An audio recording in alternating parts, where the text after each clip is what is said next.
त्याचा नेमका उद्देश काय आहे हे CID साहेबांशी, गुजर साहेबांशी माझी चर्चा झाली, वकील साहेबांशी चर्चा झाली.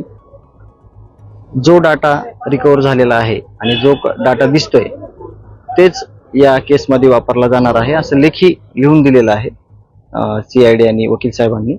परंतु त्यांना त्यांचं काय जे म्हणणं आहे ते वेगळ्या शब्दात लिहून पाहिजे. परंतु तो विषय कोर्ट आणि जे IO आहेत, आपले जे वकील आहेत ते त्याचं उत्तर देणार आहेत.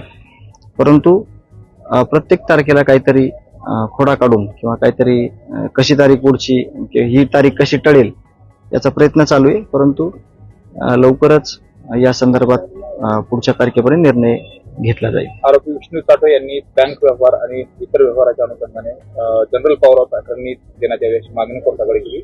मुखत्यारपत्र कोणाला तरी देण्यात यावं किंवा बँक खाते व्यवहार हे सुरळीत करण्यात यावेत. आता गाडीचे हप्ते आणि इतर व्यवहारही थकलेले आहेत असा जो अर्ज आहे तो कोर्टाकडे केला. नाही, ते म्हणणं सगळं जे आपले वकील आहेत ते वकील साहेबांमार्फत देण्यात येईल. त्यामुळं जे काही त्यांचं म्हणणं आहे ते मांडलेलं आहे, ते अर्ज दिलेला आहे. परंतु आपलं जे काही म्हणणं आहे ते पुढच्या तारखेला मांडण्यात येईल.